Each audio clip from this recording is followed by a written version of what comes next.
दोस्तों, ये कहानी है एक गरीब किसान की जो हालात का मारा हुआ है, जिसके पास खाने पीने तक के लिए पैसे नहीं है, जिसका नाम है शामू। शामू अपनी पत्नी और छोटी बेटी के साथ एक टूटी फूटी झोपड़ी में रहता है। शामू के पास संपत्ति के नाम पर 2 बीघा जमीन और टूटी फूटी झोपड़ी है, लेकिन कुछ वर्षों से उस गांव में बारिश ना होने के कारण रामू के खेत अब पूरी तरह से बंजर हो चुके हैं। एक रात शामू की पत्नी शामू से कहती है, आज मेरी बेटी निर्मला रोते रोते फिर भूखी सो गई। ऐसा कब तक चलेगा? देखो, तुम ये अच्छी तरह से जानती हो कि हमारे खेत बंजर पड़ चुके हैं और मैं उसमें चाहकर भी खेती नहीं कर सकता। मैं दिन रात कड़ी मेहनत करके मुखिया चाचा के खेतों की देखभाल करता हूँ और मुखिया चाचा मुझे इतने ही पैसे देते हैं जितने में हमारे घर पर केवल एक वक्त का खाना मिल सके। मगर सुखिया चाचा की जमीन उपजाऊ कैसे है? अरे तुम समझती क्यों नहीं? वे लोग बहुत धनी लोग हैं और चौधरी के पास तो इतनी संपत्ति है कि उनकी संपत्ति में गांव की नदी भी आ जाती है और उसी नदी का पानी लेकर मुखिया चाचा अपने खेतों की देखरेख करवाते हैं। इसी कारण उनके खेत बंजर नहीं पड़े हैं और उनके खेतों में अच्छी फसल भी होती है। तो क्या चौधरी तुम्हें पानी नहीं दे सकता? तुम तो जानती हो कि उन्हें गरीबों से कितनी नफरत है। वो तो मेरा चेहरा तक नहीं देखना चाहते। उसे तो केवल पैसे चाहिए। जो भी उनके सामने पैसे रखता है वह उनके लिए काम करने के लिए तैयार हो जाते हैं। कुछ तो कीजिए, ऐसे कब तक चलेगा? मुझे भूखा रहने की आदत है, लेकिन मैं अपनी बेटी निर्मला को भूख से तड़पते हुए नहीं देख सकती। वो पूरी 12 साल की हो चुकी है, बढ़ती उम्र है उसकी। इस उम्र में कितनी भूख लगती है, इस बात को तो आप समझते ही है ना? ठीक है, मैं तुम्हारी बात मान लेता हूँ। मैं कल सुबह ही मुखिया चाचा के घर जाऊंगा और उनसे कुछ पैसे उधार मांगने की कोशिश करूंगा। अगले दिन शामू उन मुखिया चाचा के घर पहुंचता है और उनसे कहता है, मुखिया चाचा, मैं आपसे बहुत जरूरी बात करने आया हूं। हाँ, बोल शामू, क्या बात है? मुखिया चाचा, मैं आपके खेतों की करीब 2 सालों से रखवाली कर रहा हूं। चाहे धूप हो या फिर बारिश, मैंने कभी भी अपने काम में आनाकानी नहीं की है। मैंने पूरी ईमानदारी के साथ आपके खेतों की रखवाली की है। मैं आपका बताया हुआ हर एक काम करता हूं। वो तो इसलिए शामू क्योंकि तेरे पास कोई और काम नहीं है। मतलब की बात कर, तू कहना क्या चाहता है? मुखिया चाचा, आप तो जानते हैं कि मेरे पास 2 बीघा जमीन है। हाँ, अच्छी तरह से जानता हूं। वो पूरी तरह से बंजर हो चुकी है। तो अब उस जमीन का तू क्या करेगा?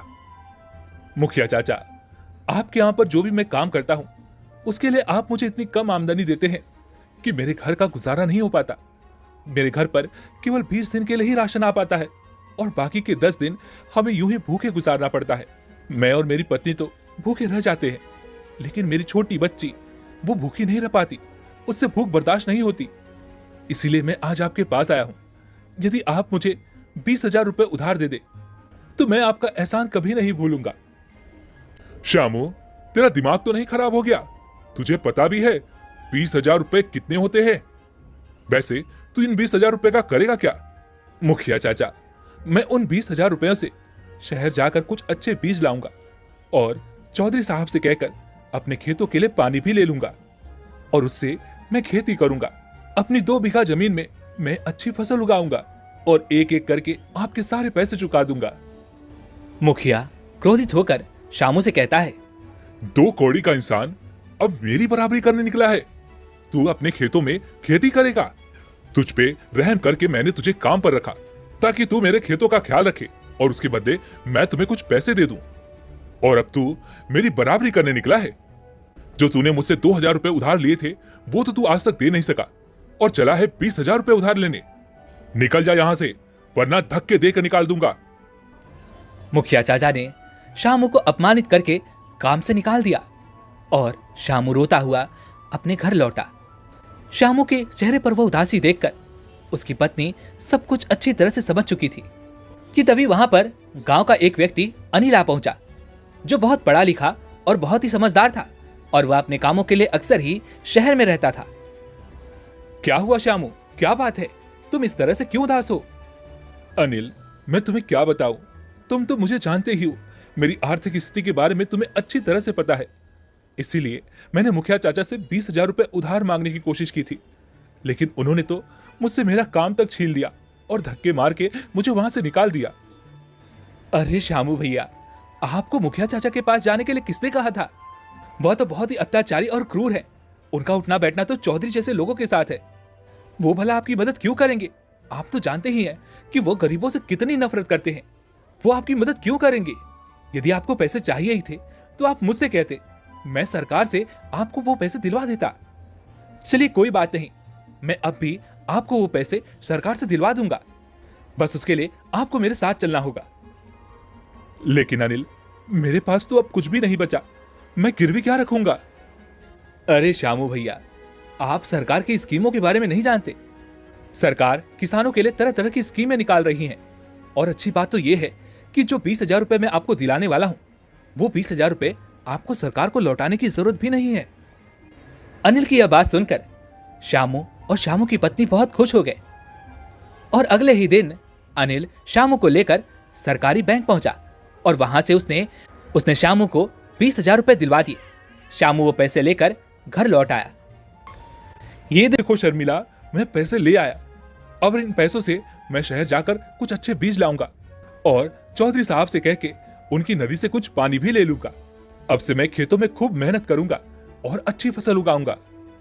श्यामू अपनी पत्नी को ये सारी बातें कह ही रहा था कि तभी अचानक जोरों की बारिश शुरू हो गई। तभी श्यामू की पत्नी श्यामू से कहती है, अब आपको चौधरी के पास भी हाथ फैलाने की जरूरत नहीं है। ईश्वर ने हमारी सुन ली। हाँ, तुम ठीक कहती हो। अब तो हमें पानी की भी जरूरत नहीं है। लगता है ईश्वर ने हमारी सुन ली। अब से मैं खेतों में खूब मेहनत करूंगा और अच्छी फसल उगाऊंगा। अगले ही दिन श्यामू शहर जाकर बीज ले आता है और अपने खेतों में मेहनत करनी शुरू कर देता है। और केवल कुछ ही महीनों के बाद श्यामू के खेतों की फसलें पककर तैयार हो जाती हैं। लेकिन यह बात चौधरी और मुखिया चाचा को अच्छी नहीं लगती। मुखिया, ये तूने क्या किया? तुझे मेरे साथ रहते हुए इतने साल हो गए, लेकिन तुझे अभी तक राजनीति करनी नहीं आई। यदि श्यामू तेरे पास 20,000 रुपए मांगने आया था तो तूने उसे पैसे क्यों नहीं दिए? यदि तूने उसे पैसे दे दिए होते तो वह उन पैसों को चुका नहीं पाता और उसके बाद तुम चाहते तो उसकी पूरी जमीन पर कब्जा कर सकते थे और वो जमीन तुम मुझे बेच सकते थे। अरे चौधरी साहब, मैं आपको क्या बताऊं, मैंने तो उसे धुतकार कर निकाल दिया था। मुझे लगा था कि वो दोबारा मेरे पास आएगा क्योंकि उसे पैसों की जरूरत थी। लेकिन गांव का वो पढ़ा लिखा व्यक्ति है ना, अनिल, उसने उसे बहका दिया और वह उसे सरकारी बैंक ले गया और उसने वहां से उसे 20,000 रुपए दिला दिए। वो सब मैं कुछ नहीं जानता। मुझे तो लगा था कि मैं इस गांव के सभी लोगों की जमीनें हड़प लूंगा और मेरी नजर श्यामू की इस 2 बीघा जमीन पर भी थी। लेकिन तुम्हारी गलती के कारण मेरे हाथों से वो जमीन निकल गई। अरे चौधरी साहब, आप नाराज क्यों होते हैं? मेरे पास एक ऐसा उपाय है जिससे श्यामू की सारी जमीनें आपके नाम हो जाएंगी। वो क्या? अरे चौधरी साहब, मैं आज रात को ही अपने आदमियों से कहकर श्यामू के खेतों में आग लगवा देता हूं, जिससे उसकी सारी फसल नष्ट हो जाएगी और फिर उसके पास कोई और चारा नहीं बचेगा और तब उसे आपके पास आना ही पड़ेगा। अरे वाह, तुमने तो क्या खूब तरकीब सोची है। ठीक उसी रात मुखिया चाचा अपने आदमियों को कहकर श्यामू के खेतों में आग लगवा देते हैं। और अगले दिन सुबह जब श्यामू अपने खेतों पर पहुंचता है तो सारी फसल नष्ट हो चुकी थी, जिसे देखकर श्यामू वहीं पर बैठकर रोने लगता है और कहता है, हे भगवान, ये क्या हो गया? मैंने इतनी मेहनत से ये फसल उगाई थी। मैंने सोचा था कि अब से हमारे दुख के सारे दिन दूर हो जाएंगे, लेकिन ये किसने कर दिया? तभी वहां पर मुखिया चाचा आता है और श्यामू से कहता है, अरे श्यामू, ये तेरे खेतों को क्या हो गया? तेरे खेतों में किसने आग लगा दी? क्या चाचा, मैं आपको क्या बताऊं? सुबह जब मैं आया तो सभी गांव वाले यहां पर खड़े होकर नजारा देख रहे थे। तब मैंने देखा कि मेरे खेतों की सारी फसल नष्ट हो चुकी है और जो भी पैसे मैंने उधार लिए थे वो सारे पैसे मैंने केवल फसल उगाने में लगा दिए। अब मेरे पास तो फूटी कौड़ी तक नहीं बची। अब मैं अपने परिवार का पालन पोषण कैसे करूंगा? अब मेरे परिवार का क्या होगा? चल कोई बात नहीं, तू मेरे साथ चल। मैंने चौधरी साहब से बात की है, वो तुम्हारी मदद अवश्य करेंगे। इसके बाद वह मुखिया चाचा श्यामू को लेकर चौधरी के घर पहुंचते हैं और वहां पर चौधरी तो पहले से ही शामू का इंतजार कर रहा था। आओ शामू आओ, मैंने सुना तुम्हारे खेतों में आग लग गई। ये सुनकर मुझे बहुत दुख हुआ। बताओ मैं तुम्हारी क्या मदद कर सकता हूं? चौधरी साहब, मेरा तो सब कुछ बर्बाद हो गया। यदि मुझे कुछ पैसे उधार मिल जाए तो मैं एक बार फिर से नए बीज लाकर फिर एक बार मेहनत करूंगा, फिर एक बार खेती करके अच्छी फसल उगाऊंगा। वाह शामू वाह, तू बहुत मेहनती है, तू बहुत हिम्मत वाला है। देख, वैसे तेरे पास तो कुछ है नहीं जिसे गिरवी रखकर मैं तुझे पैसे दे दूं, लेकिन फिर भी तू मुखिया के साथ आया है, इसलिए मैं तुझे पैसे उधार दे देता हूं, लेकिन उससे पहले तुझे इस पेपर पर साइन करने पड़ेंगे। शामू के पास और कोई भी चारा नहीं बचा था। उसके पास एक फूटी कौड़ी तक नहीं थी और इन हालातों में आकर वह उस खाली पेपर पर दस्तखत करके पैसे लेकर चला जाता है। तभी और चौधरी साहब बताइए, अब क्या करना है? देखो मुखिया, तुम हमेशा मेरे साथ रहते हो और तुम जानते हो कि राजनीति में कभी किसी दुश्मन को छोड़ा नहीं जाता।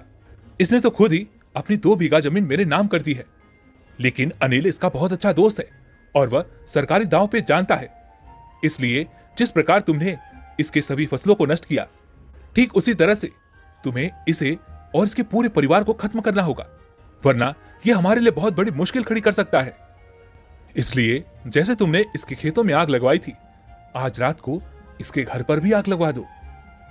और उस रात जब शामू, उसकी पत्नी और उसकी बेटी अपनी झोपड़ी में सो रहे थे, तभी वहां पर मुखिया चाचा के कुछ आदमी उसकी झोपड़ी पे आग लगा देते हैं और वहां से चले जाते हैं।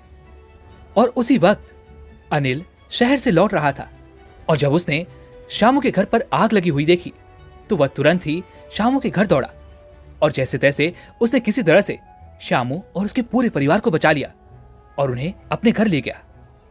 लेकिन यह बात मुखिया चाचा और चौधरी को पता नहीं थी। अनिल सरकारी दांव पे जानता था, इसलिए वह पुलिस को लेकर चौधरी के घर पहुंचता है और वहां पर गांव के सभी लोग भी उपस्थित हो जाते हैं। सभी लोग चौधरी के खिलाफ गवाही देते हैं और पुलिस चौधरी को गिरफ्तार कर लेती है और मार के डर के कारण चौधरी और मुखिया चाचा अपने सभी गुनाह भी कबूल कर लेते हैं और उसके बाद गांव के सभी किसानों के जमीनों के कागजात उन्हें लौटा दिए जाते हैं। दोस्तों, इस कहानी से हमें यह सीखने को मिलता है कि बुराई कितनी भी बड़ी क्यों ना हो, उसका अंत कभी ना कभी जरूर होता है। वैसे उम्मीद है कि आपको आज की ये वीडियो जरूर पसंद आएगी, तो इस वीडियो को लाइक और अपने दोस्तों के साथ शेयर भी जरूर कीजिएगा और हमें ऐसे ही सपोर्ट करने के लिए चैनल को सब्सक्राइब और घंटी बटन को जरूर दबा दीजिएगा। तो चलिए फिर मिलते हैं ऐसी एक और वीडियो में, तब तक के लिए अपना ख्याल रखें। धन्यवाद।